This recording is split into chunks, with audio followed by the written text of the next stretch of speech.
നമ്മൾ കഴിഞ്ഞ ദിവസം ചിന്തിച്ച ഭാഗമായിരുന്നു യോഹന്നാന്റെ സുവിശേഷം 10-ാം അധ്യായത്തിൻ്റെ 1-ാം വാക്യത്തിൻ്റെ ആദ്യ ഭാഗം. സ്തോത്രം. വാക്കും പ്രാർത്ഥിക്കാൻ. പരിശുദ്ധ നിത്യനും ആദ്യമേ സ്വർഗീയ പിതാവേ തിരുനാമത്തെ വാഴ്ത്തുന്നു സ്തുതിക്കുന്നു.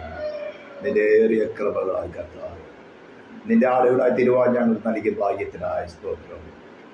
ദൈവകുടുംബത്തിൽ ജനിക്കപ്പെട്ടവരായിട്ട് നിന്റെ കൃപ കർത്താവ് മനസ്സിലാക്കുവാനും കർത്താവെ നിന്റെ കൂടെ കർത്താവ് ചേരുവാൻ തക്കൊണ്ട് നൽകി ഭാഗ്യത്തിനായ സ്തോത്രം ചെയ്യുന്നു. ഈ ശബ്ദം കേൾക്കുന്ന ഓരോ വ്യക്തികളെയും കർത്താവെ നിന്റെ നാമത്തിൽ അനുഗ്രഹിച്ചുകൊണ്ട് പ്രാർത്ഥിക്കുകയാണ്. ദൈവവചനങ്ങൾ ഗ്രഹിക്കുന്നതിന് തടസ്സമായി നിൽക്കുന്ന എല്ലാ ശത്രുവിൻ്റെ തന്ത്രങ്ങളെയും ബുദ്ധിപഠനത്തിൽ അന്യത ചിന്തകളിട്ടുകൊണ്ട് ഏകാഗ്രത മാറ്റിക്കിടന്ന സകല ദുഷ്ടപ്രവൃത്തികളെയും നിന്റെ നാമത്തിൽ പുത്രത്തിൻ്റെ അധികാരത്തോടെ ഞാൻ അഫലമാക്കിയാണ്. പരിശുദ്ധാത്മാവ് ദൈവമേ, തിരുവെഴുത്തുകളെ ധ്യാനിപ്പാൻ തക്കവണ്ണം കൃപ നൽകിയാട്ട്. മാനുഷിക ശബ്ദമല്ല, സ്വർഗീയ ശബ്ദം ഇവിടെ കേൾക്കുവാനിടയാകട്ടെ എന്ന് പ്രാർത്ഥിക്കുന്നു. ഈ ശബ്ദം കടന്നു ചെല്ലുന്ന ഓരോ ദേശങ്ങളെയും ഓരോ വ്യക്തികളെയും നിന്റെ പ്രായശ്ചിത്ത രക്തം ഇതുമായിട്ട് സാക്ഷിഫൈ ചെയ്യുകയാണ്. പ്രാർത്ഥന കേട്ടതായ സ്തോത്രം യേശു ക്രിസ്തുവിൻ്റെ നാമത്തിൽ തന്നെ ആമേൻ. സ്തോത്രം. കഴിഞ്ഞ ദിവസം നാം ചിന്തിച്ചിരുന്നത് സ്തോത്രം ആട് എന്താണ്, ആട്ടിൻ തൊഴുത്ത് എന്താണ്. യോഹന്നാൻ എഴുതിയ സുവിശേഷം 10-ാം അധ്യായത്തിൻ്റെ 1-ാം വാക്യമായിരുന്നു നാം ധ്യാനിച്ചു തുടങ്ങിയത്. ആട്ടിൻ തൊഴുത്തിൽ വാതിലിലൂടെ കടക്കാതെ വേറെ വഴിയായി കയറുന്നവൻ കള്ളനും കവർച്ചക്കാരനുമാകുന്നു. വാതിലിലൂടെ കടക്കുന്നവനോ ആടുകളുടെ ഇടയനാകുന്നു. അപ്പോൾ ഇതിനൊന്ന് നമ്മൾ സ്പ്ലിറ്റ് ചെയ്ത് ഒന്ന് വാസ്തവമായിട്ട് എന്താണ് ദൈവം ഈ വാക്യം കൊണ്ട് ഉദ്ദേശിച്ചിരിക്കുന്നത്, ആരാണ് ആട്, എന്താണ് ആട്ടിൻകൂട്ടം, ഏതായിരുന്നു ഇന്നലെ നാം ചിന്തിച്ചത്. നാം വളരെ വ്യക്തമായിട്ട് മനസ്സിലാക്കിയിരുന്നു. അവനെ കൈക്കൊണ്ട് ഉയർത്തെഴുന്നേറ്റവനായി ക്രിസ്തു യേശുവിനെ കൈക്കൊള്ളുക എന്ന് പറഞ്ഞാൽ ഹൃദയത്തിൽ രാജാവായിട്ട് വേണം. അവൻ്റെ രാജ്യത്തിൻ്റെ ചെങ്കോല് നമ്മുടെ ഹൃദയത്തിൽ നീട്ടി അവൻ്റെ സിംഹാസനത്തെ നമ്മുടെ ഹൃദയത്തിൽ വെച്ച് നമ്മെയും നമുക്കുള്ള സകലത്തെയും സ്വർഗത്തിലും ഭൂമിയിലും സകല അധികാരമുള്ളവനായി നമ്മിൽ കൂടെയും സ്വർഗത്തിലും ഭൂമിയിലും സകല അധികാരം എക്സസൈസ് ചെയ്യുവാൻ വേണം നമ്മുടെ ഫ്രീ വില്ലിനെ ഏൽപ്പിച്ചു കൊടുക്കുന്നതിനെയാണ് പറയുന്നത് അവനെ കൈക്കൊള്ളുക എന്നുള്ളത്. നമ്മുടെ കുറേ സോഷ്യൽ ബെനിഫിറ്റിന് വേണ്ടിയിട്ടോ ഒരു താൽക്കാലിക ബെനിഫിറ്റിന് വേണ്ടിയിട്ടോ നമ്മുടെ പേഴ്സണൽ ബെനിഫിറ്റിന് വേണ്ടിയിട്ട് സ്വീകരിക്കുന്നത് യേശു അല്ല ക്രിസ്തു. അത് മറ്റൊരു യേശുവാണ്. ഇത് വളരെ മനസ്സിലാക്കണം. ഇന്ന് കാണുന്ന ആത്മീയ ഗോളത്തിൽ, ക്രിസ്ത്യൻഡത്തിൽ, അതിനേക്കാളും തലതൊട്ടപ്പന്മാരെന്ന് പറയുന്ന പെന്തിക്കോസ്ത് ഗോളത്തിൽ കാണുന്ന ആചാരങ്ങളല്ല ക്രിസ്തു എന്ന് പറയുന്നത്. വാസ്തവമായിട്ട് ഞാൻ വീണ്ടും പറയുന്നത്, സ്വർഗത്തിൽ മരിച്ചവിടെ ഉയർത്തെന്നിട്ട് മഹിമയുടെ വലതുഭാഗത്ത് സ്വർഗത്തിലും ഭൂമിയിലും എന്തും ചെയ്യുവാൻ അധികാരമുള്ളവനായ ക്രിസ്തുവിന് നമ്മുടെ ഹൃദയത്തിൽ തൻ്റെ സിംഹാസനം വെച്ചുവാണ് തൻ്റെ രാജ്യത്തിൻ്റെ ചെങ്കോല് നമ്മുടെ ഹൃദയത്തിൽ വസിച്ചുകൊണ്ട് ഭൂമിയിലും സ്വർഗത്തിലുമുള്ള സകലത്തെയും ഭരിക്കുവാൻ, നമ്മെ കൂടാതെയല്ല നമ്മെ ഉപയോഗിച്ചുകൊണ്ട് ഭരിക്കുവാൻ ഏൽപ്പിച്ചു കൊടുക്കുന്ന, അങ്ങനെ അവനെ സ്വീകരിക്കുന്നതിന് പറയുന്നതിനാണ് അവനെ കൈക്കൊള്ളുക എന്ന് പറയുന്നത്. ആ ടെക്സ്റ്റ് യോഹന്നാൻ സുവിശേഷത്തിൽ 1:11 തുടങ്ങി നാം വായിക്കുമ്പോൾ അവൻ സ്വന്തത്തിലേക്ക് വന്നു, സ്വന്തമായവർ അവനെ കൈക്കൊണ്ടില്ല. അവനെ കൈക്കൊണ്ട് അവൻ്റെ നാമത്തിൽ വിശ്വസിക്കുന്ന ഏവർക്കും ദൈവമക്കളുടെ അധികാരം അവൻ കൊടുത്തു എന്ന് പറയുമ്പോൾ പെട്ടെന്ന് നമ്മൾ ചിന്തിച്ചു പോകും, അവൻ അന്നത്തെ കാലത്ത് പ്രത്യേകിച്ച് യഹൂദന്മാരുടെ ഇടയിൽ വന്നു, യഹൂദന്മാർ അവനെ കൈക്കൊണ്ടില്ല എന്നുള്ള ചിന്താഗതിയായിരിക്കും. അതെല്ലാം സാത്താനായവൻ വചനത്തെ തെറ്റായിട്ട് ഇൻറ്റർപ്രറ്റ് ചെയ്യിപ്പിച്ച് മനുഷ്യ ബുദ്ധി കൂടെ ഉപദേശിക്കുന്ന പ്രമാണങ്ങളൊക്കെയാണ്. അവൻ്റെ സ്വന്തമാണ് സകല സൃഷ്ടികളും. സ്വന്തത്തെ രക്ഷിപ്പാൻ അവൻ കടന്നു വന്നത്, പക്ഷേ സ്വന്തമായവന് ക്രൂശിച്ചു. എല്ലാവരും അതിനകത്തുപെടും. ഞങ്ങൾ അറിഞ്ഞില്ല, ഞങ്ങളല്ല യഹൂദന്മാരാണ് ക്രൂശിച്ചതെന്ന് പറഞ്ഞിട്ട് കാര്യമില്ല. എല്ലാവരും. സ്തോത്രം. ആ ഡെപ്തിലേക്കല്ല നമുക്ക് പോകേണ്ടത്, അതിൻ്റെ വിഷയം വേറെ. സ്തോത്രം. പിന്നെ ഞാൻ പറഞ്ഞിരുന്നു, വീണ്ടും ജനനത്തിൻ്റെ ബേസിക് കാര്യം എന്ന് പറയുന്നത് നമ്മുടെ ഫ്രീ വില്ലിൽ നമുക്ക് തന്നിരിക്കുന്ന അധികാരം ഉപയോഗിച്ചുകൊണ്ട് ഒരു വോളണ്ടറി ആക്റ്റായിട്ട് നമ്മുടെ ഫോക്കസ് അല്ലെങ്കിൽ നമ്മുടെ അൾട്ടിമേറ്റ് ഇൻറ്റൻഷൻ എന്നത് ഇതുവരെയും സെൽഫ് സാറ്റിസ്ഫാക്ഷൻ ആയിരുന്നു, സെൽഫിൻ്റെ ഗ്രാറ്റിഫിക്കേഷൻ ആയിരുന്നു. ഒരുവൻ വീണ്ടും ജനനം പ്രാപിക്കുന്നതിന് മുമ്പ്, ശരിക്കും മനസ്സിലാക്കുക, ഒരുവൻ വീണ്ടും ജനനം പ്രാപിക്കുന്നതിന് മുമ്പ് അവന്റെ ഇന്റൻഷൻ അല്ലെങ്കിൽ അവന്റെ ലൈഫിന്റെ ലക്ഷ്യം, അവൻ എന്ത് സംസാരിച്ചാലും എന്ത് പ്രവർത്തിച്ചാലും എന്ത് ചെയ്താലും ദൈവത്തോട് തന്നെ പ്രാർത്ഥിച്ചാലും അവന്റെ ഇന്റൻഷൻ എന്ന് പറയുന്നത് സെൽഫിന്റെ ഗ്രാറ്റിഫിക്കേഷൻ ആയിരുന്നു. ഇതിനെ മാറ്റിക്കൊണ്ട് തന്റെ ഫ്രീ വില്ലിനാൽ അതിനെ മാറ്റിക്കൊണ്ട് തന്റെ സെൽഫിന്റെ ഗ്രാറ്റിഫിക്കേഷൻ അല്ല, ദൈവത്തിന്റെ ഹിതം എന്നിൽ നടക്കണം എന്ന് തീരുമാനിക്കുന്നതിനെയാണ് വീണ്ടും ജനനത്തിന്റെ ബേസിക് പ്രിൻസിപ്പിൾ ആയിരിക്കുന്നത്. ശരിക്കും മനസ്സിലാക്കണം. എല്ലാവർക്കും ദൈവം എന്നിൽ വസിക്കാതെ യേശുവിനെ കർത്താവായി സ്വീകരിക്കാൻ വല്ല ബുദ്ധിമുട്ടുള്ള കാര്യമാണോ? നല്ല കാര്യമല്ലയോ? യേശുവിനെ കർത്താവ് എന്ന് വായിക്കൊണ്ട് ഏറ്റുപറയുകയും ദൈവം അവനെ മരിച്ചവരുടെ ഉയർത്തെഴുന്നേൽപ്പിച്ചെന്ന് നീ ഹൃദയം കൊണ്ട് വിശ്വസിക്കുകയും ചെയ്താൽ രക്ഷിക്കപ്പെടും. കർത്താവ് യേശുവിൽ വിശ്വസിക്കാൻ നീയും നിന്റെ കുടുംബം രക്ഷ പ്രാപിക്കും. കർത്താവിന്റെ നാമത്തെ വിളിച്ചപേക്ഷിക്കുന്ന ഏവനും രക്ഷിക്കപ്പെടും. വില ചെലവ് കൊടുക്കേണ്ട കാര്യമുണ്ടോ? ഒരു ബുദ്ധിമുട്ടില്ല. രണ്ട് കൈയും ഉയർത്തി കുടുംബമായിട്ട് പറയും യേശുവിനെ ഞങ്ങൾ കർത്താവായി സ്വീകരിക്കുന്നു, ഒരു നഷ്ടമില്ല. പക്ഷെ അതിന്റെ ബേസിക് കിടക്കുന്നത് എന്താ? അതിന്റെ യഥാർത്ഥ അർത്ഥം എന്താണ്? ഇതുവരെയും നിന്റെ ലൈഫിന്റെ ഇന്റൻഷൻ അല്ലെങ്കിൽ നിന്റെ ലൈഫിന്റെ ഫോക്കസ്, നിന്റെ എൻഡ് ഓഫ് ദ ലൈഫ് നിന്റെ സെൽഫിന്റെ ഗ്രാറ്റിഫിക്കേഷൻ ആയിരുന്നു. നീ ദൈവത്തോട് പ്രാർത്ഥിച്ചാലും, നീ പെന്തിക്കോസിൽ ചേർന്നാലും, നീ വിശ്വാസം അനുഗമിച്ചാലും, നീ 24 മണിക്കൂർ ദൈവവചനം വായിച്ചാലും അത് നിന്റെ സെൽഫിന്റെ ഗ്രാറ്റിഫിക്കേഷൻ ആണെങ്കിലോ നിന്നിൽ വസിക്കുന്നത് നീ തന്നെയാണ്, ദൈവമല്ല. അതിനെ ഉപേക്ഷിച്ച് കളഞ്ഞ് അതെന്റെ നാശമാണ്, നരകത്തിലേക്ക് നയിക്കുന്നതാണ് മനസ്സിലാക്കിക്കൊണ്ട്, അത് പാപമാണ് കർത്തൃത്വം നടത്തി മനസ്സിലാക്കിക്കൊണ്ട്, അപ്പൊ ദൈവത്തിന്റെ ഹിതമല്ലെന്ന് മനസ്സിലാക്കിക്കൊണ്ട് അതിനെ ഉപേക്ഷിച്ച് കളഞ്ഞ് ലൈഫിന്റെ എൻഡ് അല്ലെങ്കിൽ ലൈഫിന്റെ ഫോക്കസ്, ഇന്റൻഷൻ എന്ന് പറയുന്നത് എന്നെ സൃഷ്ടിച്ചവനായ ദൈവത്തിന് എന്നിലുള്ള ഹിതം നിറവേറണം എന്ന് നമ്മുടെ ഫ്രീ വില്ലിൽ എടുക്കുന്ന ഒരു വോളണ്ടിയർ ആക്ട് ആണ് വീണ്ടും ജനനത്തിലേക്ക് നമ്മൾ നയിക്കുന്നത്. ഇത് മനസ്സിലാക്കിയാലേ യഥാർത്ഥ വിശ്വാസ ജീവിതം നയിക്കാൻ സാധിക്കുകയുള്ളൂ.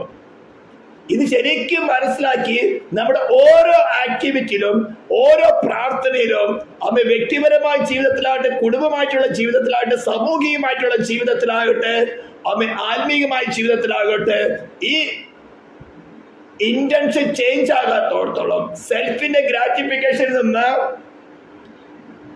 ദൈവഹിതത്തിലേക്ക് ചേഞ്ച് ആകാത്തോടത്തോളം അത് പാപം തന്നെയാണ്. അതിന്റെ അന്ത്യം മരണം തന്നെയാണ്. സ്തോത്രം. ഇത് ശരിക്കും മനസ്സിലാക്കി ജീവിതത്തിൽ പ്രാക്ടിക്കലായിട്ട് ഇംപ്ലിമെന്റ് ചെയ്യണം. അതാണ് കർത്താവ് തന്നെ പറഞ്ഞിരിക്കുന്നത്, നിന്റെ ദൈവമായ യഹോവയെ പൂർണ്ണ ഹൃദയത്തോടും പൂർണ്ണ മനസ്സോടും പൂർണ്ണ ആത്മാവും പൂർണ്ണ ശക്തിയോടും കൂടെ സ്നേഹിക്കുകയും സേവിക്കുകയും ചെയ്യുക. പൂർണ്ണം. അതേപോലെ നിന്നെ പോലെ നിന്റെ അയൽക്കാരനെ സ്നേഹിക്കുക. അവിടെ അയൽക്കാരെന്ന വാക്കിന് നമ്മൾ സിനോണിം എടുക്കുകയാണെങ്കിൽ എന്ന് പറഞ്ഞാൽ സെയിം സിറ്റീസിന്. ഇന്ന് സാത്താൻ അയൽക്കാരന് 1-ാം പ്രമാണം ഇല്ലാതെ 2-ാം പ്രമാണം മാത്രം ആചരിപ്പാൻ എല്ലായിടത്തും വലിയ താല്പര്യം കാണിക്കുന്നുണ്ട്. അത് സാത്താന്റെ തന്ത്രമാണ്. 1-ാം പ്രമാണം ജീവിതത്തിൽ പൂർണ്ണമായ നിന്റെ ദൈവമായ യഹോവയെ പൂർണ്ണ ഹൃദയത്തോടും പൂർണ്ണ മനസ്സോടും പൂർണ്ണ ആത്മാവ് പൂർണ്ണ ശക്തിയോടും കൂടി സ്നേഹിക്കുകയും സേവിക്കുകയും ചെയ്തു പറഞ്ഞാൽ അതിന്റെ അർത്ഥം നിന്റെ ലൈഫിന്റെ ഇന്റൻഷൻ, നിന്റെ ലൈഫിന്റെ ലക്ഷ്യം സെൽഫിന്റെ ഗ്രാറ്റിഫിക്കേഷൻ അല്ല, നിന്റെ ദൈവത്തിന്റെ ഹിതം നിന്നെ നിറവേറുവാൻ തക്കവണ്ണം നീ ഏൽപ്പിച്ചു. അത് പ്രവൃത്തിയിൽ തുടങ്ങി. അങ്ങനെയാണെങ്കിൽ 2-ാം പ്രമാണം ഓട്ടോമാറ്റിക് ആയിട്ട് വരും. ഇതില്ലാതെ 2-ാം പ്രമാണം സ്നേഹിക്കുക എന്ന് പറഞ്ഞുകൊണ്ട് തോളിൽ കൈയടിക്കുന്നത് എക്യുമെനിക്കൽ പ്രസ്ഥാനം എന്ന സാത്താന്റെ തന്ത്രമാണ്. വേർപാട് നഷ്ടപ്പെടുത്തി ദൈവസഭയിൽ നിന്ന് ക്രിസ്തുവിനെ പുറത്താക്കി അതിന്റെ ശക്തിയെ ക്ഷയിപ്പിച്ച് ലോകത്തോട് നിരപ്പിക്കുന്ന സാത്താന്റെ ഏറ്റവും ചീഞ്ഞളിഞ്ഞ സ്വഭാവമാണത്. ഇത് പെന്തിക്കോസ്തിന് മാറിപ്പോണം. സ്തോത്രം. ഇതിനെ വിവരിക്കാൻ വളരെയധികം ഉണ്ടെങ്കിലും ഇന്നത്തെ ക്ലാസ് ഞാൻ അതല്ല ആഗ്രഹിക്കുന്നത്. ഇന്ന് നമുക്ക് ചിന്തിക്കുവാനുള്ളത്, സ്തോത്രം, ഈ ആട്ടിൻകൂട്ടത്തിനിടയ്ക്ക് വന്നു കഴിഞ്ഞാൽ നടക്കുന്ന കാര്യങ്ങൾ എന്താണ്? ഇതാണ് നമുക്കൊന്ന് അല്പമായിട്ട് ചിന്തിക്കാനുള്ളത്. അമ്മേ, ആട്ടിൻ തൊഴുത്തിൽ എന്താണ് നടക്കേണ്ടത്? സ്തോത്രം. ഹല്ലേലൂയ. അപ്പോൾ ആദ്യം വളരെയധികം കാര്യങ്ങള്, അതായത് ചർച്ച് ഓഫ് ക്രൈസ്റ്റിനകത്ത് വീണ്ടും ജനനം പ്രാപിച്ചവരുടെ കൂട്ടത്തെയാണല്ലോ ആട്ടി തൊഴുത്ത് എന്ന് പറയുന്നത് ഞാൻ വിശദീകരിച്ചു. ഇന്നലത്തെ ക്ലാസ്സിൽ വളരെ വ്യക്തമായിട്ട് വിശദീകരിച്ചിരുന്നു. വീണ്ടും ജനനം പ്രാപിച്ച് സ്തോത്രം. ദൈവ കുടുംബത്തിൽ ജനിച്ചവരുടെ കൂട്ടത്തെ പറയുന്ന പേരാണ് ആട്ടിൻ തൊഴുത്ത്. അവരാണ് ദൈവത്തിന്റെ ആടുകൾ. അവരാണ് ക്രിസ്തു നയിക്കുന്നതായിട്ടുള്ള ആടുകൾ. എൻ്റെ ആടുകൾ എൻ്റെ ശബ്ദം കേൾക്കുന്നു, ഞാൻ അവയെ പേർ ചൊല്ലി വിളിക്കുന്നു എന്നൊക്കെ പറഞ്ഞതാണ്. ഇനി ആട്ടിൻ തൊഴുത്തിൽ നടക്കുന്ന കാര്യങ്ങൾ എന്താണെന്ന് ശരിക്കും മനസ്സിലാക്കാത്തത് കൊണ്ടാണ് ഇന്ന് ചർച്ച് ഓഫ് ക്രൈസ്റ്റ് ഏറ്റവും വഷളായി തീർന്നിരിക്കുന്നത്. സ്തോത്രം. അപ്പോൾ ആദ്യമായിട്ട് നമുക്ക് ചിന്തിക്കേണ്ടത് ഈ ആട്ടിൻ തൊഴുത്തിലെ ഓരോ പ്രവൃത്തിയുടെയും, നിങ്ങളുടെ പ്രാർത്ഥന ആയിക്കോട്ടെ, കൂട്ടായ്മകളാകട്ടെ, പ്രസംഗങ്ങളായിക്കോട്ടെ, കൺവെൻഷൻ ആയിക്കോട്ടെ, വ്യക്തിപരമായ ആത്മീയ ജീവിതമായിക്കോട്ടെ, കുടുംബമായിട്ടുള്ള ആത്മീയ ജീവിതമായിക്കോട്ടെ, ഇതിന്റെ എല്ലാത്തിന്റെയും ഫോക്കസ് എന്ന് പറയുന്നത് സെൽഫിന്റെ ഗ്രാറ്റിഫിക്കേഷൻ ഡിനൈ ചെയ്തിട്ട് ദൈവഹിതം എന്നിൽ നടക്കട്ടെ. എന്റെ ഹിതത്തെ പ്രവർത്തിച്ച് കിട്ടുവാനുള്ള ഉപവാസ പ്രാർത്ഥനയോ, അതിനു വേണ്ടിയിട്ടുള്ള മുഴങ്കാൽ മടക്കിയുള്ള പ്രാർത്ഥനയോ, അതിന് വെച്ചൊരു വിഷയം എഴുതി വെച്ചിട്ടുള്ള പ്രാർത്ഥനയോ, ഇതൊന്നുമല്ല. അത് സെൽഫിന്റെ ഗ്രാറ്റിഫിക്കേഷൻ ആണ്. ദൈവഹിതം എന്താണെന്ന് മനസ്സിലാക്കിയിട്ട് അത് ഗ്രഹിക്കുവാൻ തക്കൊണ്ട് ബുദ്ധിയെ തുറന്ന്, നമ്മുടെ ആത്മീയ കണ്ണുകളെ തുറന്ന് ദൈവം പ്രവർത്തിക്കുമ്പോഴാണ് നമുക്കത് മനസ്സിലായി എടുക്കേണ്ടത്. അപ്പൊ ആ ലക്ഷ്യം നാം പല പ്രാവശ്യം പറഞ്ഞിട്ടുള്ളതാണ്. കൊളോസ്യ ലേഖനം 1-ാം അധ്യായത്തിന്റെ 27-28 വാക്യങ്ങൾ ഞാൻ വായിക്കുകയാണ്. കുറച്ച് വാക്യങ്ങൾ വായിക്കാറുണ്ട്. കൊളോഷ്യൻസ് ചാപ്റ്റർ 1-ന്റെ 27-ാം വാക്യം 28-ാം വാക്യവും, അവരോട് ജാതികളുടെ ഇടയിൽ ഈ മർമ്മത്തിന്റെ മഹിമാധനം അറിയിപ്പാൻ ദൈവത്തിന് ഇഷ്ടമായി. ആ മർമ്മം മഹത്വത്തിന്റെ പ്രത്യാശ ക്രിസ്തു നിങ്ങളിൽ ഇരിക്കുന്നു എന്നുള്ളത് തന്നെ. മഹത്വത്തിന്റെ പ്രത്യാശ ക്രിസ്തു നമ്മുടെ ഈ വ്യക്തി, ഈ ആട്ടിൻതൊഴുത്തിലുള്ള ഓരോ ആടുകളുടെ ഉള്ളിൽ വസിക്കുന്നു എന്ന് ഉറപ്പ് വരുത്തുകയാണ് ഏറ്റവും സുപ്രധാനമായ കാര്യം. ഇതുണ്ടെങ്കിൽ മാത്രമേ ആട്ടിൻകൂട്ടത്തിൽ നിൽക്കാൻ സാധിക്കുകയുള്ളൂ. മഹത്വത്തിന്റെ പ്രത്യാശയായി ക്രിസ്തു, ദ ഹോപ്പ് ഓഫ് ഗ്ലോറി. എന്നിട്ട് പറയാണ്, സ്തോത്രം, അവനെ ഞങ്ങൾ അറിയിക്കുന്നതിൽ ഏതു മനുഷ്യരെയും ക്രിസ്തുവിൽ തികഞ്ഞവനായി നിർത്തേണ്ടതിന് ഏതു മനുഷ്യരെയും പ്രബോധിപ്പിക്കുകയും ഏതു മനുഷ്യരോട് സകല ജ്ഞാനത്തോടും കൂടെ ഉപദേശിക്കുകയും ചെയ്യുന്നു. അതിനായി ഞാൻ എന്നിൽ ബലത്തോടെ വ്യാപരിക്കുന്ന അവന്റെ വ്യാപാരത്തിനൊത്തവണ്ണം പോരാടിക്കൊണ്ട് അധ്വാനിക്കുന്നു. ഇതിനൊക്കെ കുറച്ച് ഡീറ്റെയിൽ ആയിട്ട് വരുവാനുണ്ട്. എഫേസ്യ ലേഖനം 4-ാം അധ്യായത്തിന്റെ 11 തുടങ്ങിയുള്ള വാക്യങ്ങൾ വായിക്കുകയാണെങ്കിൽ,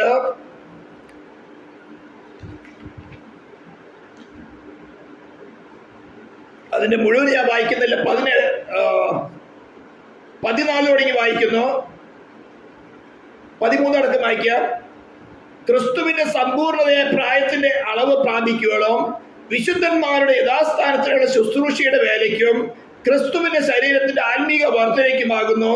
അങ്ങനെ നാം ഇനി മനുഷ്യരുടെ ചതിയാലും ഉപായത്താലും തെറ്റിച്ചു കളയുന്ന തന്ത്രങ്ങളിൽ കുടുങ്ങിപ്പോകുവാൻ തക്കവണ്ണം ഉപദേശത്തിന്റെ ഓരോ കാച്ചിലാൽ അലഞ്ഞുഴയുന്ന ശിശുക്കളായിരിക്കാതെ സ്നേഹത്തിൽ സത്യം സംസാരിച്ചുകൊണ്ട് ക്രിസ്തു എന്ന തലയോളം സകലത്തിലും വളരുവാൻ ഇടയാക്കും. അപ്പോൾ ഈ ആട്ടിൻകൂട്ടത്തില് ആട്ടിൻതൊഴുത്തിലുള്ള മറ്റൊരു ലക്ഷ്യമാണ് പറയുന്നത്, ക്രിസ്തു എന്ന തലയോളം വളരുക.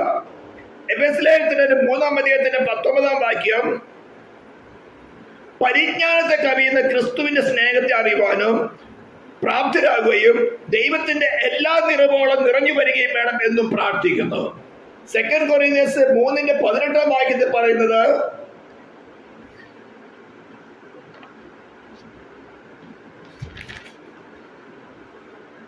എന്നാൽ മൂടുപടം നീങ്ങിയ മുഖത്ത് കർത്താവിന്റെ തേജസ്സിനെ കണ്ണാടി പോലെ പ്രതിബിംബിക്കുന്നവരായി നാം എല്ലാവരും ആത്മാവാകുന്ന കർത്താവിന്റെ ദാനമായി തേജസ്സിന്റെ തേജസ് പ്രാപിച്ച് അതേ പ്രതിമയായിട്ട് രൂപാന്തരപ്പെടുന്നു. അപ്പോൾ വീണ്ടും ജനനം പ്രാപിച്ച് ദൈവത്തിന്റെ ആട്ടിൻകൂട്ടത്തിൽ വന്നിരിക്കുന്ന, അല്ലെങ്കിൽ ആട്ടിൻതൊഴുത്തിൽ വന്നിരിക്കുന്ന ആടുകളെ കുറിച്ചുള്ള ദൈവത്തിന്റെ ലക്ഷ്യമാണ് ഞാൻ ഇപ്പൊ വായിച്ചത്. ക്രിസ്തു എന്ന തലയോളം സകലത്തിലും വളരുക, അവരോട് അനുരൂപരായി തീരുക, അതേ പ്രതിമയായിട്ട് രൂപാന്തരപ്പെടുക. സ്തോത്രം.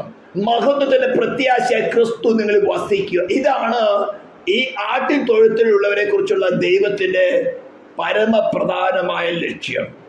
ഇതിലേക്ക് വരണമെങ്കിൽ ഒത്തിരി കാര്യങ്ങൾ ബേസിക് ആയിട്ട് പറയാനുണ്ട്.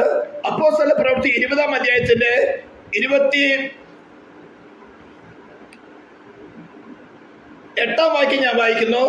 നിങ്ങളെ തന്നെയും താൻ സ്വന്തം രക്തത്താൽ സമ്പാദിച്ചിരിക്കുന്ന ദൈവത്തിന്റെ സഭയെ മേയിപ്പാൻ പരിശുദ്ധാത്മാവ് നിങ്ങളെ അധ്യക്ഷരാക്കി വെച്ച ആട്ടിൻകൂട്ടത്തിൽ മുഴുവനെയും സൂക്ഷിച്ചുകൊള്ളുവിൻ. ഇത് ആടിനും ഇടയന്മാർക്കും തമ്മിലൊരു ബന്ധത്തെ കുറിച്ച് പറയുകയാണ്. താൻ സ്വന്തം രക്തത്താൽ സമ്പാദിച്ച സഭ, മനുഷ്യനല്ല ഒരു ആത്മാവിനെ രക്ഷിക്കുന്നത്, സമ്പാദിക്കുന്നത്. ഞാനിത് പറയുമ്പോൾ ഇതെല്ലാം തന്നെ നമ്മുടെ ഹൃദയങ്ങളിൽ ഇത് മാറിപ്പോകണം. ഞാനല്ല ഒരു ആത്മാവിനെ രക്ഷിക്കുന്നത്, കർത്താവായ യേശു ക്രിസ്തുവാണ്. പിതാവ് ആകർഷിച്ചിട്ടല്ലാതെ ആർക്കും പുത്രന്റെ അടുത്തേക്ക് വരുവാൻ സാധിക്കില്ല. അതാണ് വീണ്ടും ജനത്തിന്റെ ബേസിക് കിടക്കുന്നത്. നാം എല്ലാവരും തന്നെ പിതാവിനാൽ ആകർഷിക്കപ്പെട്ടവരാണ്. എല്ലാവരിലും ഈ പ്രവൃത്തി നടക്കുന്നുണ്ട്. പക്ഷെ അത് ഗ്രഹിക്കുവാൻ തക്കവണ്ണം മനസ്സ് ചായക്കുന്നില്ല. കാരണം സെൽഫിന്റെ ഗ്രാറ്റിഫിക്കേഷൻ അതിനേക്കാളും ഉയർന്നിരിക്കുകയാണ്. ഈ ലോകത്തിന്റെ ചിന്ത, ധനത്തിന്റെ വചന, മറ്റു വിഷയമോഹങ്ങൾ അതിനേക്കാളും ഉയർന്നിരിക്കുകയാണ്.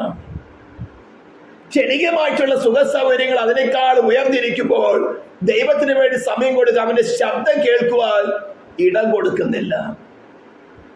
അപ്പൊ പറഞ്ഞിരിക്കുന്നത് സ്വന്തം രക്തത്താൽ താൻ സമ്പാദിച്ച സഭയെ മേയിപ്പാൻ ഒരു ശുശ്രൂഷകന് വരവേൽപ്പിക്കുന്നത് ഒരു സംഘടനയല്ല, ഒരുവന്റെ കൈവെപ്പിനാൽ കിട്ടുന്നതല്ല, പരിശുദ്ധാത്മാവാണ്. അവൻ വീണ്ടും ജനനം പ്രാപിച്ച ഒരു വ്യക്തിയെ, ഒരു സോളിനെ, ഒരു ആത്മാവിനെ, ഒരു ആടിനെ മേയിപ്പാൻ ഒരു ശുശ്രൂഷന്റെ കയ്യിൽ കൊണ്ടുകൊടുക്കുന്നത്. സ്തോത്രം. അതിനുവേണ്ടി നേടാം ആദ്യം തന്നെ ശുശ്രൂഷകൻ തന്നെ തന്നെ ഒന്ന് സൂക്ഷിക്കണം. അതിന്റെ പറഞ്ഞിരിക്കുന്നത് നിങ്ങളെ തന്നെയും. ഈ ശുശ്രൂഷകൻ സൂക്ഷിച്ചില്ലെങ്കിൽ എന്താ സംഭവിക്കുന്നത്? ആട്ടിൻകൂട്ടം മുഴുവനും ഡിഫൈലായി പോകും. ഇത് പഴയ നിയമത്തിലെ യിരെമ്യാവിന്റെ പുസ്തകത്തിൽ, എസെക്കിയേൽ പ്രവചന പുസ്തകത്തിലൊക്കെയും ദൈവം ഇസ്രായേലിലെ പുരോഹിതന്മാരെ വളരെ ശക്തമായിട്ട് ശാസിച്ചിട്ടുണ്ട്. എന്റെ ആടുകളെ നോക്കാതെ കൊഴുത്തതിനെയും തടിച്ചതിലേക്ക് മാർത്ത് തിന്നുന്ന പുരോഹിതന്മാരെ വളരെ ശക്തമായിട്ട് പ്രവാചകന്മാരെ ശാസിച്ചിട്ടുണ്ട്. ഇതെല്ലാം ഇന്ന് നടക്കുന്നുണ്ട്. ഞാൻ ആ വിഷയത്തിലേക്ക് കടക്കുന്നില്ല. ഞാൻ സത്യം പറഞ്ഞു പോവുകയാണ്. സത്യം പറയുമ്പോൾ വ്യാജമായിട്ട് തന്നെ മാറിപ്പോകണം. അപ്പോൾ ഇങ്ങനെയുള്ള ഈ ആട്ടിൻകൂട്ടത്തിലെ ശുശ്രൂഷകന്മാരുടെയും ശുശ്രൂഷ അനുഭവിക്കുന്നവരും തമ്മിലുള്ള ഒരു റിലേഷൻ ഉണ്ട്. അതാണ് എബ്രായ ലേഖനം 13-ാം അധ്യായത്തിന്റെ, ഞാനൊന്ന് എടുത്തു വായിക്കാം.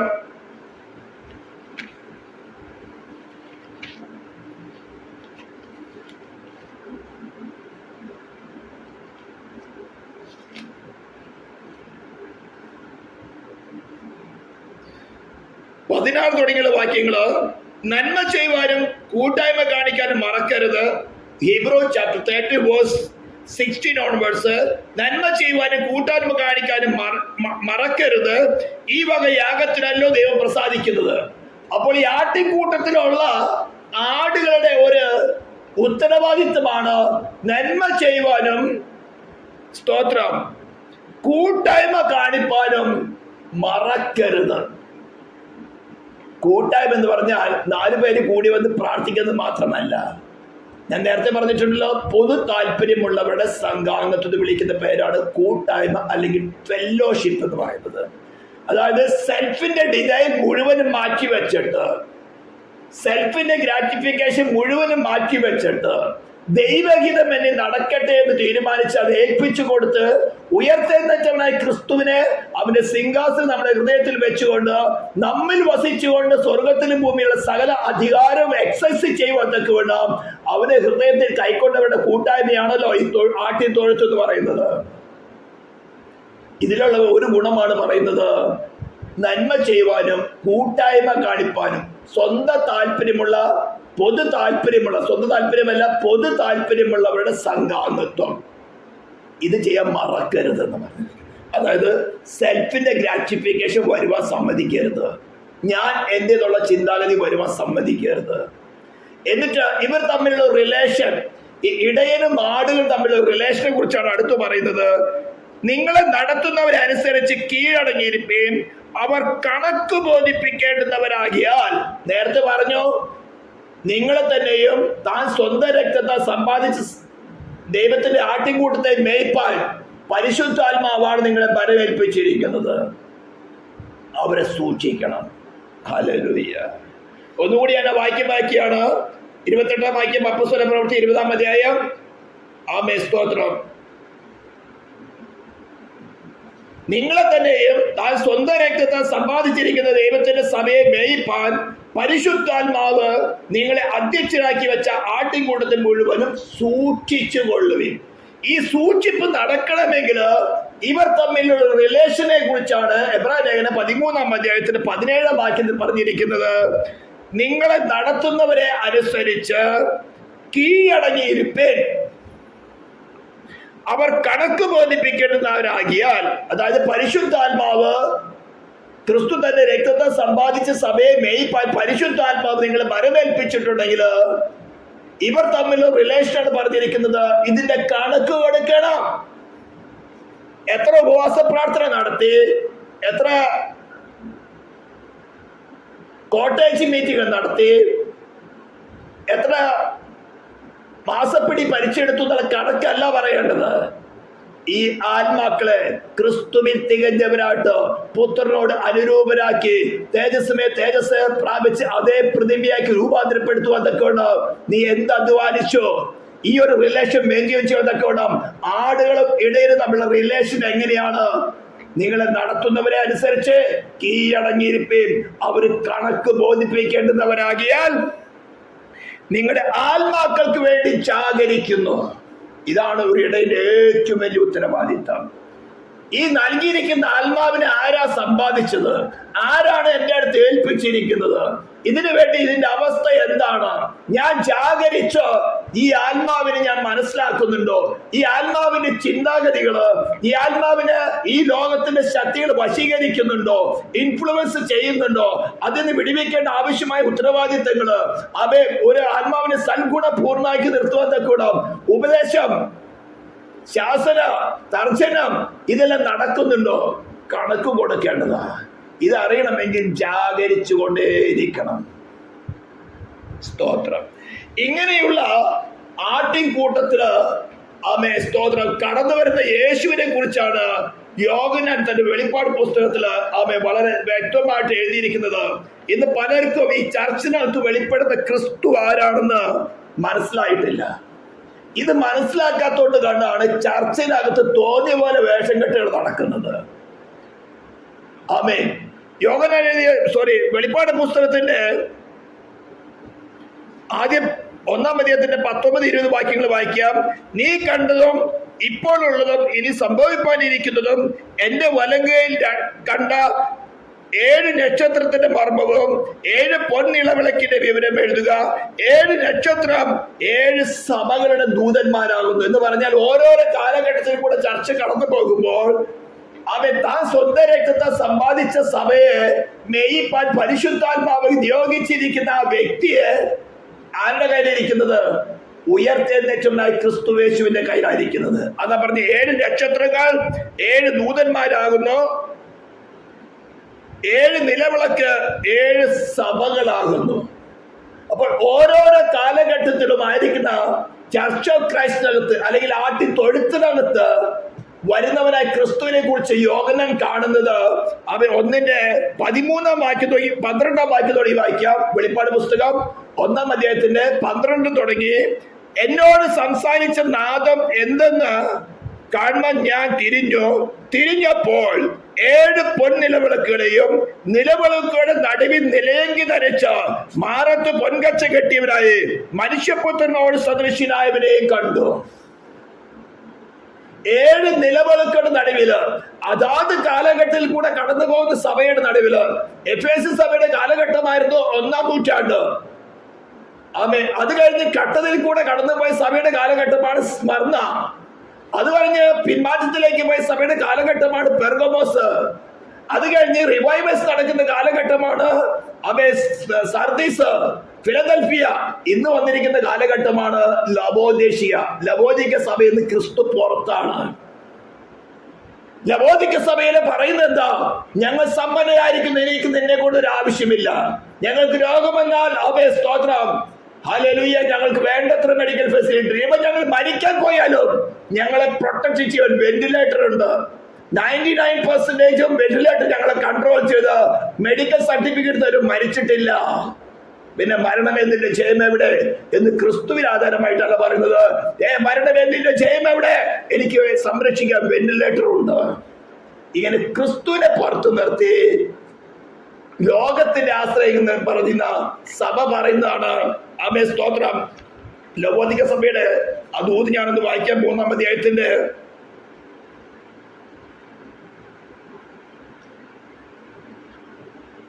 17 വാക്യം തുടങ്ങി. ഞാൻ ധനവാൻ സമ്പന്നനായിരിക്കുന്നു, എനിക്ക് ഒന്നിനും മുട്ടില്ല എന്ന് പറഞ്ഞുകൊണ്ട് നീ നിർഭാഗ്യവാനും അരിഷ്ടനും ദരിദ്രനും കുരുടനും നഗ്നനുമെന്ന് അറിയാതിരിക്കാൻ നീ സമ്പന്നനാകേണ്ടതിന് തീയിൽ ഊതിക്കഴിച്ച പൊന്നും നിന്റെ നഗ്നതയുടെ ലജ്ജ വെളിവാകാതെ വേണം ധരിക്കേണ്ടതിന് വെള്ളയുടുപ്പും നിനക്ക് കാഴ്ച ലഭിക്കേണ്ടതിന് കണ്ണിലെഴുതുവാൻ ലേപം എന്നോട് വിലക്കി വാങ്ങുക. പണ്ട് ഫ്രീ ആയിട്ട് തന്നായിരുന്നു. ഹല്ലേലൂയ. പണ്ട് ഫ്രീ ആയിട്ട് തന്നായിരുന്നു വസ്ത്രമൊക്കെയും. ഇപ്പോൾ അവരെ പുറത്ത് നിർത്തിയിട്ട് നമ്മൾ കഴിഞ്ഞ കൺവെൻഷൻ സ്റ്റേജുകളിലൊക്കെ കണ്ടല്ലോ, വലിയ മന്ത്രിമാരും മുഖ്യമന്ത്രിമാരും എല്ലാവരും വന്നാ അതുപോലെ ഇന്ന് എല്ലാ കൺവെൻഷൻ സ്റ്റേജുകളിലുണ്ട്. പിന്നെ ആത്മാവിന്റെ പ്രകോപനങ്ങൾ എന്ന് പറഞ്ഞ് പല പേക്കൂത്തുകൾ ഇന്ന് പലയിടത്തും നടക്കുന്നുണ്ട്. ക്രിസ്തു പുറത്താ. ഈ പുറത്തു നിന്നുകൊണ്ട് പറയാണ്, നിനക്ക് ഗുണം പിടിക്കണമെങ്കിൽ നീ വിലക്ക് വാങ്ങണം, വില കൊടുക്കണം. അപ്പോൾ ദൈവസഭയ്ക്കകത്ത് വെളിപ്പെടുന്ന ഉലാവുന്ന ക്രിസ്തുവിനെ കുറിച്ച് യോഹന്നാൻ പറഞ്ഞെന്താ? ആമേൻ, സ്തോത്രം. ഹല്ലേലൂയ. തിരിഞ്ഞപ്പോൾ പൊൻ നിലവിളക്കുകളെയും നിലവിളക്കുകളുടെ നടുവിൽ നിലയങ്കി ധരിച്ച എന്ന് പറഞ്ഞാൽ പാപമില്ലാത്തവനായി, തല തുടങ്ങി പാദം വരെ പഞ്ഞിനൂൽ വസ്ത്രം കൊണ്ട് കവർ ചെയ്യപ്പെട്ടവനായിട്ട്. ഹല്ലേലൂയ. എന്ന് പറഞ്ഞാൽ ചർച്ചിനകത്ത് അഗ്നിജ്വാലയ്ക്കത്തുന്ന കണ്ണുള്ളവനാണ് സഞ്ചരിക്കുന്നത്. നിന്റെ ഹൃദയത്തിന്റെ ഓരോ വിചാരങ്ങളെയും വിവേചിച്ചറിയുന്നവനാണ് സഞ്ചരിക്കുന്നത്. നാം ഇവിടെ സെൽഫിൽ ആരെങ്കിലും ഉണ്ടെങ്കിൽ അവനെ തൂക്കിയെടുക്കുന്നവനാണ് സഞ്ചരിക്കുന്നത്, മനസ്സിലാക്കണം. നിലയങ്കി ധരിച്ച് മാറത്ത് പൊൻകച്ച കെട്ടിയവന എന്ന് പറഞ്ഞാൽ ജഡ്ജ്മെന്റ് നടത്തുന്നവനായിട്ട്. ആമേൻ. പാപികളെ സ്നേഹിച്ചുകൊണ്ട് മോനെയും കുഞ്ഞുവാ ഇങ്ങോട്ട് വാ, ഇങ്ങോട്ട് വാ എന്ന് പറഞ്ഞ് ആഹാരം കൊടുക്കുന്നവനല്ല, കുരുടന് കാഴ്ച കൊടുക്കുന്നവനല്ല, മുടന്തരെ നടക്കുമാറാക്കുന്നവനല്ല. അതൊക്കെ അന്നകാലത്ത് ബിസിനസ്. ഇപ്പൊ വരുന്നവനെങ്ങനെയാ? നിലയങ്കി ധരിച്ചവനായി, പാപമില്ലാത്തവനായിട്ട്, പാപം വിട്ടൊഴിഞ്ഞവരെ കാണുന്നവനായിട്ട്. ആമേ. മാറത്ത് പൊൻകച്ച കെട്ടിയവരായിട്ടെന്ന് പറഞ്ഞാൽ ന്യായവിധി നടത്തുന്നവനായിട്ട്. ഉലയിൽ ചുട്ടുപഴിപ്പിച്ച വെള്ളോട്ടിന് സദൃശ്യമുള്ള കാലെന്ന് പറയുന്ന ആട്ടിക്കൂട്ടത്തില് കിട്ടത്തോടുകൂടെ കടന്നു വന്നിരിക്കുന്നവനെ ഛേദിച്ച് കളയുന്നവനായിട്ട്. ഹല്ലേലൂയ. ഇന്ന് പലർക്കും ഈ ക്രിസ്തുവിനെ രുചിച്ചറിയാൻ സാധിച്ചിട്ടില്ല. അതുകൊണ്ട് ചർച്ചിനകത്ത് ആട്ടിൻകൂട്ടത്തിനകത്ത് ഭയമില്ല. സ്തോത്രം. ഈ വരുന്ന ക്രിസ്തു ചെയ്ത പ്രവൃത്തിയാണ് മലാക്കിയുടെ പ്രവചന പുസ്തകം 3-ാം അധ്യായത്തിൽ അതിന്റെ 1 തുടങ്ങി വളരെ വിവരിക്കാറുണ്ട്. പക്ഷെ ഇപ്പൊ അത് മുഴുവൻ വിവരിക്കാൻ സമയം കിട്ടില്ല. വളരെ സമയമെടുക്കേണ്ട ഒരു വിഷയമാണ്. മലാക്കിയുടെ പ്രവചന പുസ്തകം 3-ാം അധ്യായത്തിൽ 1 തുടങ്ങി 5 വരെയുള്ള വാക്യങ്ങളാണ് വായിക്കേണ്ടത്. മലാക്കി 3-ാം അധ്യായം 1 തുടങ്ങി 5 വരെയുള്ള വാക്യങ്ങൾ. എനിക്ക് മുമ്പായി വഴി നിരത്തേണ്ടതിന് ഞാൻ എന്റെ ദൂതനെ അയക്കുന്നു. നിങ്ങൾ അന്വേഷിക്കുന്ന കർത്താവും നിങ്ങൾ ഇഷ്ടപ്പെടുന്ന നിയമദൂതനുമായവൻ പെട്ടെന്ന് തന്റെ മന്ദിരത്തിലേക്ക് വരും. ഇതാ അവൻ വരുന്നു എന്ന് സൈന്യങ്ങളെ യഹോവ അരുളിച്ചെയ്യുന്നു. എന്നാൽ അവൻ വരുന്ന ദിവസത്തെ ആർക്ക് സഹിക്കാം? അവൻ പ്രത്യക്ഷനാകുമ്പോൾ ആർ നിലനിൽക്കും? അവൻ ഊതിക്കഴിക്കുന്നവന്റെ തീ പോലെയും അലക്കുന്നവരുടെ ചാരവെള്ള പോലെയുമായിരിക്കും. അവൻ ഊതിക്കഴിക്കുന്നതിനെ പോലെയും വെള്ളി ശുദ്ധി വരുത്തുന്നതിനെ പോലെയും ഇരുന്നുകൊണ്ട് ലേവ്യപുത്രന്മാരെ ശുദ്ധീകരിച്ച് പൊന്നുപോലെയും വെള്ളി പോലെയും നിർമ്മലീകരിക്കും. അങ്ങനെ അവർ നീതിയിൽ യഹോവയ്ക്ക് വഴിപാടായി അർപ്പിക്കും. ഇതിനാണ് റിവൈവൽ എന്ന് പറയുന്നത്. ഇന്ന് റിവൈവൽ എന്ന് പറഞ്ഞുകൊണ്ട് ലോകത്തെമ്പാടത്തും കഴിഞ്ഞ ദിവസങ്ങളിൽ കണ്ടും ബാംഗ്ലൂരിൽ ചില റിവൈവൽ നടക്കുന്നുണ്ട്. ഈ റിവൈവൽ എന്താണെന്ന് ശരിക്കും മനസ്സിലാക്കണമെങ്കിൽ ഈ മലാക്കിയുടെ 3-ാം അധ്യായം 1 തുടങ്ങിയ 5 വാക്യങ്ങളും, അതിനെ യശയ്യാപ്രവചനത്തിലെ 40-ാം അധ്യായത്തിലെ 3-ാം വാക്യത്തില് യോഹന്നാൻ ചെയ്യാൻ പോകുന്ന ശുശ്രൂഷയെ കുറിച്ച് കൊണ്ട് പ്രവചിച്ചിരിക്കുന്ന കാര്യങ്ങളൊന്ന് വായിച്ചു നോക്കണം. ഹല്ലേലൂയ. ഞാനൊന്ന് എടുത്ത് വായിക്കാം. യെശയ്യാവ് 40-ന്റെ 3-ാം വാക്യം.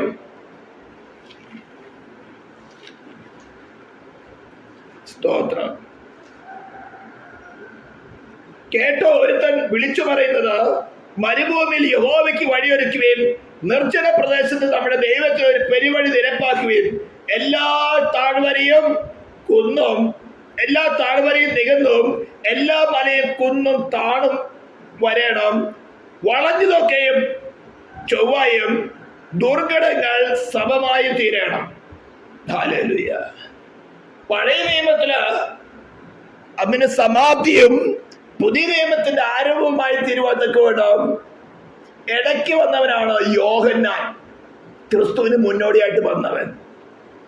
അപ്പോൾ അന്ന് ഫിസിക്കലായിട്ട് വരുന്ന ക്രിസ്തുവിന് വഴി നിരത്തുവാനായിട്ട് യോഹന്നാൻ കടന്നു വന്ന് മരുഭൂമി വിളിച്ചു പറഞ്ഞ കാര്യത്തെ കുറിച്ചാണ് പറഞ്ഞത്. കേട്ടോ, ഒരുത്തർ വിളിച്ചു പറയുന്നത്, ഹല്ലേലൂയ, മരുഭൂമിയിൽ യഹോവയ്ക്ക് വഴിയൊരുക്കുകയും നിർജ്ജന പ്രദേശത്ത് നമ്മുടെ ദൈവത്തിന് ഒരു പെരുവഴി നിരപ്പാക്കുകയും. എങ്ങനെ നിരപ്പാക്കേണ്ടത്? എല്ലാ താഴ്വരയും സ്തോത്രം നികന്നു വരണം. അപ്പൊ പഴയ നിയമത്തിൽ നിന്ന് ഫിസിക്കലായിട്ട് യേശുവിന്റെ പ്രത്യക്ഷതയില് യോഹന്നാൻ പ്രവർത്തിച്ചുവെങ്കില് പുതിയ നിയമത്തില് ആത്മീകമായിട്ട് ഉയർത്തെഴുന്നേറ്റവനായ ക്രിസ്തുവിനെ, സ്പിരിറ്റ് ഓഫ് ക്രൈസ്റ്റ്, ഫിസിക്കലായിട്ട് യേശു വെളിപ്പെട്ടപ്പോൾ അതിന് മീഡിയേറ്റർ ഇടയ്ക്കായിട്ട് യോഹന്നാൻ വന്നതുപോലെ ഇവിടെ സ്പിരിച്വലായിട്ട് ക്രിസ്തു ഇടപെടാൻ പോകുമ്പോൾ ഇടപെടുന്നത് യോഹന്നാനല്ല, പരിശുദ്ധ ആത്മാവാണ്. ഇന്ന് റിവൈവലുകൾ നടക്കുന്നു പറഞ്ഞ് പേക്കൂത്തുകൾ നടക്കുമ്പോൾ അതെന്താണെന്ന്, റിവൈവൽ എന്ന് ശരിക്കും മനസ്സിലാക്കാനാണ്. ദൈവസഭയുടെ പുനരുദ്ധാനം എന്ന് പറഞ്ഞൊരു പുസ്തകം എഴുതിയിട്ടുണ്ടായിരുന്നു. അത് അധികം പേർക്ക് കൊടുത്തിട്ടില്ല. കാരണം അത് വായിക്കാനുള്ള ക്വാളിറ്റി ഞാൻ മനസ്സിലാക്കിയപ്പോൾ ഇന്ന് മിക്കവർക്കും ഇല്ല. ദൈവം കൃപയാണെങ്കിൽ ഞാനത് അതിൻ്റെ ഒരു PDF ഫോം യൂട്യൂബിൽ അപ്ലോഡ് ചെയ്യുമ്പോൾ ഈ ഡിസ്ക്രിപ്ഷനിൽ ഇടുന്നുണ്ട്. അതൊന്ന് വായിച്ചാൽ നല്ല, മലയാളത്തിലുണ്ട്, ഇംഗ്ലീഷിലുണ്ട്. സ്തോത്രം. ദൈവസഭയ്ക്ക് ഒരു പുനരുത്ഥാനം ആവശ്യമാണോ? ഒരു റിവൈവൽ ആവശ്യമാണോ? അപ്പോൾ യേശുവിന് മുന്നോടിയായി യോഹന്നാൻ വന്ന് പറഞ്ഞതാണ്, എല്ലാ താഴ്വരയും നികക്കണം. അപ്പൊ ഉയർത്തെഴുന്നേറ്റവനായി, നിലയങ്കി ധരിച്ചവനായി, മാറത്ത് പൊൻകച്ച കെട്ടിയവനായി, ഉലയിൽ ചുട്ടുപഴിപ്പിച്ച വെള്ളോട്ട് സദൃശ്യമുള്ള കാലുമുള്ളവനായിട്ട് 7 നിലകളിൽ കൂടെ നടുവി ഉലാവുന്നവനായി ക്രിസ്തു ചർച്ച് ഓഫ് ക്രൈസ്റ്റ് ആട്ടി തൊഴുത്തിൽ കടന്നു വന്നാൽ നോക്കുന്നത് എന്താ? താഴ്വരയിലിരിക്കുന്നതിനെ ഉയർത്തി കൊണ്ടുവരണം, നികന്നു വരണം. സ്തോത്രം. എല്ലാ മലയും കുന്ന് താണു വരണം. ഞാൻ എന്റേതെന്ന് പറഞ്ഞുകൊണ്ടിരിക്കുന്ന, ഞാൻ സെക്രട്ടറി, ഞാൻ പ്രസിഡന്റ്, ഞാൻ പാസ്റ്റർ, ഞാൻ സെൻട്രൽ പാസ്റ്റർ, ഇങ്ങനെ എല്ലാ മലകളും കുന്നുകളും താഴണം. നിലയെങ്കിൽ ധരിച്ചവൻ, മാറത്ത് പൊൻകച്ച കെട്ടിയവൻ കടന്നു വന്ന് ചെയ്ത പ്രവൃത്തി ഇതാണ്. ഉയർത്തുകയല്ല ചെയ്യുന്നത്, താഴ്ത്തുക ചെയ്യുന്നത്. എന്നിട്ട് പറഞ്ഞിരിക്കുന്നത് എന്താ? ദുർഘടങ്ങൾ വളഞ്ഞത് ചൊവ്വാകണം. വളഞ്ഞ വഴിക്ക് സമ്പാദിച്ചത്, വളഞ്ഞ വഴിക്ക് പേരെടുക്കുന്നത്, വളഞ്ഞ വക്രമാർഗത്തിൽ കൂടെ ചർച്ചയ്ക്ക് ആള് കളിക്കുന്നത്, വക്രമാർഗത്തിൽ കൂടെ പ്രവചനങ്ങള്, വക്രമാർഗത്തിൽ കൂടെ ഉപദേശങ്ങള്, സെൽഫിന്റെ ഡിനോമിനേഷന്റെ സാറ്റിസ്ഫാക്ഷന് വേണ്ടി താൻ സ്വന്തം രക്തത്തെ സമ്പാദിച്ച സഭയുടെ ആട്ടിൻകൂട്ടത്തിന്റെ മാംസം അറുത്തുന്നത്, രക്തം കൂട്ടി കുടിക്കുന്ന കള്ളപ്രവാചകന്മാരെ പിടിച്ചു കെട്ടിയിട്ട് അതാ പറഞ്ഞിരിക്കുന്ന ദുർഘടങ്ങള് വളഞ്ഞതൊക്കെ ചൊവ്വാക്കണം. ഇതാ റിവൈവല്. ഇതാ റിവൈവല്. ഇത് നിലയെങ്കിൽ ധരിച്ചവൻ, മാറത്ത് പൊൻകച്ച കെട്ടിയവൻ ആട്ടിക്കൂട്ടത്തിൽ കടന്നു വന്നിട്ട് അവനെന്ത് ചെയ്യുന്നത്? ന്യായം വിധിക്കുന്നവരെ ചിലപ്പോ പിടിച്ച് ചില പുറത്താക്കി കളയും. താൻ ആത്മാവില് ആലോചന കൊടുത്തിട്ടും അനുസരിക്കാത്തതിന് ചെടി ചിലപ്പോ പുറത്താക്കി കളയും. ഒന്ന് കളഞ്ഞു പോയാൽ 10 പേർ നല്ലത് തിരിച്ചു വരും. കാരണം ആട്ടിത്തോഴത്തിന്റെ പുറത്ത് നിഷ്കളങ്കരായിരിക്കുന്ന ആടുകൾ നിറഞ്ഞു നിൽക്കുന്നുണ്ട്. ദൈവത്തെ അന്വേഷിക്കുന്ന ആടുകൾ നിറഞ്ഞു നിൽക്കുന്നുണ്ട്. പക്ഷേ ആട്ടിൻതോട്ടത്തിൽ ഒന്നോ രണ്ടോ ഈ ലോകത്തെ സ്നേഹിച്ചുകൊണ്ട് ഈ ലോകത്തിൽ ആശ്രയിക്കുന്ന വേറെ ഉണ്ടെങ്കിൽ വീട്ടിൽ ചെന്ന് പ്രാപിച്ച് ഒന്നിനെ അകത്തു കൊണ്ടുവന്നാൽ ആദ്യം വിഴുങ്ങുന്നത് ഈ പുതിയ ആടുകളെ ആയിരിക്കും. ഈ ലോകത്തിന്റെ സ്പിരിറ്റുമുള്ള ഒരു ആട്ടിൻതോട്ടത്തിലുണ്ടെങ്കിൽ അവൻ അവിടെ ഇരുന്നു കൊണ്ട് തന്നെ മറ്റാടുകളെ വിഴുങ്ങി തിന്നുകൊണ്ടേയിരിക്കും. ഇതൊക്കെ ഞങ്ങൾ വളരെ അനുഭവിച്ചിട്ടാണ് പറയുന്നത്. നിലയ്ക്ക് ധരിച്ചവൻ 7 നിലവിളക്കുകളുടെ നടുവിൽ ഉലാവുന്നവൻ കടന്നു വന്നാൽ ഇത്തരം ലോകത്തിന്റെ സ്പിരിറ്റുകളെ റിവൈവ് ചെയ്യാൻ നോക്കും. റിവൈവ് ആകുന്നില്ലെങ്കിൽ വലിച്ചു തൂക്കി പുറത്ത് കളയും. പിന്നെ ആട്ടിൻതോട്ടത്തിന് പുറത്താണ്. ചിലപ്പോ സഭയിൽ അന്യഭാഷ പറയും, പ്രവചിക്കും, പഴയ പാട്ടുകളൊക്കെ പാടും. പക്ഷെ ചർച്ചിന് പുറത്താ. കാരണം എന്താ അറിയാമോ? വേറില് താൻ സ്വന്തം രക്തത്തെ സംബന്ധിച്ച ആടുകൾ നിറഞ്ഞു നിൽക്കുക. ചർച്ചിനകത്ത് കൊണ്ടുവന്നാൽ ഈ ചർച്ചിനകത്തിരിക്കുന്ന ജഡികന്മാർ തിന്നുകളെന്ന് അറിയുന്നതുകൊണ്ട് കർത്താവ് കൊണ്ടുവരുന്നില്ല. സ്തോത്രം. ഇതൊക്കെ ഒത്തിരി അനുഭവിച്ചിട്ടാ പറയുന്നത്. വളഞ്ഞതൊക്കെ ചൊവ്വാകണം. എവിടെയെങ്കിലും സെൽഫിന്റെ സാറ്റിസ്ഫാക്ഷന് വേണ്ടിയിട്ട് ഏതെങ്കിലും വക്രമാർഗം ഉപയോഗിക്കുന്നുണ്ടെങ്കിൽ, സംഘടനയുടെ താല്പര്യത്തിന് വേണ്ടി വക്രമാർഗം ഉപയോഗിക്കുന്നുണ്ടെങ്കിൽ, പരിശുദ്ധാത്മാവ് ദൈവം വന്നിട്ട് റിവൈവ് ചെയ്യുന്നത്. അതാണ് പറഞ്ഞത്, അവൻ വരുമ്പോൾ ആർ സഹിച്ചു നിൽക്കും. ഊതിക്കഴിക്കുന്നവന്റെ തീ പോലെയും അലക്കുകാരന്റെ ചാരവെള്ളം. അലക്കുകാരന്റെ തുണി കീറുന്നല്ല വിഷയം, തുണിയിലെ ചെളി പോകണം. ഹല്ലേലൂയ. വെള്ളി ഊതി കഴിക്കുമ്പോൾ സ്തോത്രം, വെള്ളി കത്തിപ്പോകാൻ സമ്മതിക്കില്ല. പക്ഷെ കിട്ട മാറിപ്പോകണം. സെൽഫ് എന്ന കിട്ട മാറിപ്പോൾ അവൻ കത്തിച്ചുകൊണ്ടേയിരിക്കും. ചൂട് കൂട്ടിക്കൊണ്ടേയിരിക്കും. ഇതിനാണ് കഷ്ടത എന്ന് പറയുന്നത്. കട്ടത പ്രസംഗിക്കുന്നത്, കട്ടത വെറുതെ തരുന്നല്ല, നിന്റെ ഉള്ളിലിരിക്കുന്ന കിട്ടമാണ്. ആരെ വരുന്നത്? അവൻ നിലവിളക്കുകളുടെ നടുവിൽ ഉലാവുന്നവൻ, സോപ്പിടുന്നവനല്ല, ബട്ടർ ജാമും കൊടുക്കുന്നവനല്ല. അവൻ അഗ്നിജ്വാലയ്ക്കത്തുള്ള കണ്ണുകൊണ്ട് നോക്കിയിട്ട് നിന്റെ ഉള്ളിലിരിക്കുന്ന കിട്ടത്തെ നിനക്കറിയില്ല, പക്ഷെ അത് വെളിപ്പെടുത്തി തരുവാനാണ് കത്തിക്കുന്നത്. ആ പറയും നിന്റെ ഉള്ളിലിരിക്കുന്ന കിട്ടം എത്രമാത്രമാണെന്ന്. നിന്റെ ഉള്ളിലിരിക്കുന്ന സെൽഫ് ലവ്, നിന്റെ ഉള്ളിലിരിക്കുന്ന മറ്റ് ഡിനോമിനേഷൻ ലവ്, നിന്റെ ഉള്ളിലിരിക്കുന്ന ശുശ്രൂഷ സ്നേഹം. ഞാൻ വലിയവൻ, ഞാൻ പറഞ്ഞ എല്ലാവരും സ്വീകരിക്കണം, ഞാൻ പറഞ്ഞ അനുസരിക്കണം. ആട്ടിൻതോട്ടത്തിലെ പണികളെ കുറിച്ച് ഞാൻ പറയുന്നത്. ആട്ടിൻതോട്ടത്തിൽ നടക്കുന്ന പരിപാടികൾ എന്താ? അവൻ വരുമ്പോൾ ആർ സഹിച്ചു നിൽക്കും. ഹല്ലേലൂയ. ഇതാ ആട്ടിൻതോട്ടത്തിൽ നടക്കുന്ന പരിപാടി. ഈ പ്രവൃത്തി നടക്കണമെങ്കിൽ ഈ ആട്ടിൻതോട്ടത്തിലുള്ള എല്ലാവരുടെയും ആഗ്രഹം, കർത്താവേ വ്യസനത്തിനുള്ള മാർഗം എന്നിലുണ്ടോ എന്ന് നോക്കി. ഞാൻ കാണുന്നത് പോലെയല്ല, ഉപദേശം പറഞ്ഞത് പോലെയല്ല, മറ്റു മനുഷ്യർ കാണുന്നത് പോലെയല്ല. നിലവിളക്കുകളുടെ നടുവിൽ ഉലാവുന്ന നീ അഗ്നിജ്വാലയ്ക്കത്തോളം കണ്ണുള്ളവനാണ്. എന്റെ ജീവിതത്തിൽ മുന്നോട്ടുള്ള യാത്രയിൽ എന്റെ ഫോക്കസിൽ എവിടെയെങ്കിലും വ്യതിയാനം വന്നിട്ട് പോയിട്ടുണ്ടെങ്കിൽ, എന്റെ സെൽഫിന്റെ ഗ്രാറ്റിഫിക്കേഷൻ ഞാൻ വ്യതിചലിച്ചു പോയിട്ടുണ്ടെങ്കിൽ, എന്റെ ഡിനോമിനേഷൻ സാറ്റിസ്ഫാക്ഷൻ ഞാൻ വ്യതിചലിച്ചു പോയിട്ടുണ്ട്, അഗ്നിജ്വാലയ്ക്കത്തുള്ള കണ്ണുകൊണ്ട് നീ ഒന്ന് നോക്കി എന്റെ ബുദ്ധിക്ക് മനസ്സിലാകത്തക്കൊണ്ട് മനസ്സിലാക്കി തന്ന് അനുസരിപ്പാൻ ഒരു കൃപയും കൊടുത്തത്. കർത്താവേ, എന്റെ വ്യസനത്തിലുള്ള മാർഗത്തിൽ എന്ന് പറഞ്ഞ നരകത്തിന്റെ മാർഗത്തിൽ എന്റെ കാലുകളെ മാറ്റി നിത്യജീവന്റെ മാർഗത്തിലേക്ക് തിരിക്കണമേ എന്നോട് ആത്മാർത്ഥമായ സമർപ്പണം പ്രാർത്ഥനയുണ്ടെങ്കിൽ റിവൈവൽ നടക്കും.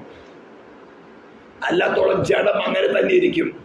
പ്രസംഗങ്ങൾക്ക് പറയാൻ പ്രസംഗങ്ങൾ വന്നുകൊണ്ടിരിക്കും, കൺവെൻഷനുകൾക്ക് പറയാൻ കൺവെൻഷൻ വന്നുകൊണ്ടിരിക്കും, എലക്ഷന് പുറകെ എലക്ഷൻ വന്നുകൊണ്ടിരിക്കും. ക്രിസ്തു ചർച്ചിന് പുറത്താണ് നിൽക്കുന്നത്. അതല്ല ലവോദിക്ക സഭ. എനിക്ക് ഒന്നിനും കുറവില്ല, ഒരു മുട്ടുമില്ല, ഞാൻ സമ്പന്നനാ. മരണം വന്നാൽ എനിക്ക് വെന്റിലേറ്റർ ഉണ്ട്. മരണത്തിന്റെ പാതാളത്തിന് താക്കോലുണ്ട്. നീ പറഞ്ഞിരിക്കുന്നത് ഇനിയൊന്നും വേണ്ട, വെന്റിലേറ്റർ ഉണ്ട് എനിക്ക്. ഇതാ ലവോദിക്ക സഭ. പെന്തിക്കോസ് എന്ന് പറഞ്ഞ് ഞെളിഞ്ഞുകൊണ്ട് നടക്ക, ജാതികളെ കുറ്റം പറയാ, ജാതികൾ പിന്നെ പോക്ക. സ്തോത്രം. ഹല്ലേലൂയ. അപ്പൊ ഇന്നലെ പുനർജന സ്നാനത്തെ കുറിച്ചുള്ള കുറെ സ്നാനങ്ങൾ കാണിച്ചു വന്നു. മതത്തിൽ ചേർക്കുന്ന പരിപാടി. അവൻ ഈ നിലയെങ്കിൽ ധരിച്ചവൻ, 7 നിലവിളക്കുകളുടെ നടുവിൽ ഉലാവുന്നവൻ, മാറത്ത് പൊൻകച്ച കെട്ടിയവൻ, ന്യായം വിധിക്കുന്നവൻ കടന്നു വന്നാൽ അവൻ എങ്ങനെ വിധിക്കുമെന്ന് ചിന്തിച്ചു നോക്കാം. അവിടെ കാര്യം അവര് പോട്ടെ. ആട്ടിൻതോട്ടത്തിലെ കാര്യം എന്ന് പറയുന്നത്, ആട്ടിൻതോട്ടത്തിൽ നടക്കുന്ന പരിപാടി എന്താ? അവൻ ഊതിക്കഴിക്കുന്നവന്റെ തീ പോലെ, ഊതിക്കഴിക്കുന്നവനെ പോലെ എന്നല്ല പറഞ്ഞിരിക്കുന്നത്, ഊതിക്കഴിക്കുന്നവന്റെ തീ പോലെയും, അലക്കുകാരനെ പോലെ എന്നല്ല പറഞ്ഞിരിക്കുന്നത്, അലക്കുകാരന്റെ ചാരവെള്ളം പോലെയും. കിട്ടം പോവോളം ഒരുക്കിക്കൊണ്ടേയിരിക്കും, ചൂട് കൂട്ടിക്കൊണ്ടേയിരിക്കും. എന്തിനാ? വളഞ്ഞ മാർഗങ്ങളൊക്കെ നേരെയാണ്, സ്ട്രൈറ്റ് ഫോർവേഡ്. ഹൃദയത്തിലിരിക്കുന്നത് വായ കൊണ്ട് സംസാരിക്കുക. എൻ്റെ സെൽഫിന്റെ സാറ്റിസ്ഫാക്ഷൻ എനിക്ക് ഉണ്ടെന്ന് തോന്നിക്കഴിഞ്ഞാ അതിനപ്പം കൂശിച്ചിട എൻ്റെ ദൈവഹിതമേ നടക്കാമോ. പഴയ പന്നിയെ നെഹമ്യാവിന്റെ മതിൽപ്പണിയെ കുറിച്ച് പറഞ്ഞ പഴയ വാതില് ഓടാമ്പലും കതകും വെച്ച് ഓടാമ്പലിട്ടു, പിന്നെ തുറക്കാൻ പാടില്ല. പഴയ മനുഷ്യനെ സ്നാനക്കുളത്തിൽ കൊണ്ടേ കുഴിച്ചിട്ടതാ. പിന്നെ അവൻ വീണ്ടും പ്രവേശിക്കാതെ കൊണ്ട് കതകും ഓടാമ്പലും വെച്ച് അടച്ചിടണം. പഴയ ജഡിക മനുഷ്യൻ, പഴയ സെൽഫ് ഗ്രാറ്റിഫിക്കേഷൻ ഉള്ള മനുഷ്യനെ നമ്മൾ സ്നാനക്കുളത്തിൽ കൊണ്ടേ കുഴിച്ചിട്ടതാ. അവർ വീണ്ടും പ്രവേശിക്കാതിരിക്കത്തക്ക കൊണ്ട് പഴയ വാതില് കതക് വെച്ചു ഓടാമ്പലും വെച്ച് അടച്ചിട്ടു, ഇതിന് തുറക്കാൻ പാടില്ല. പലപ്പോഴും തുറക്കാൻ അകത്ത് കയറാൻ തള്ളാൻ നോക്കും, അവിടെ കിടക്കുക. ഇതാ വിശ്വാസി, ഇതാ ചർച്ച നടക്കേണ്ടത്. സ്തോത്രം. ഇന്ന് അധികം ദീർഘിച്ചു പോയി. ദൈവകൃപയാണെങ്കിൽ ഈ വിഷയം തന്നെ കുറച്ചുകൂടി ചിന്തിക്കേണ്ടതുണ്ട്.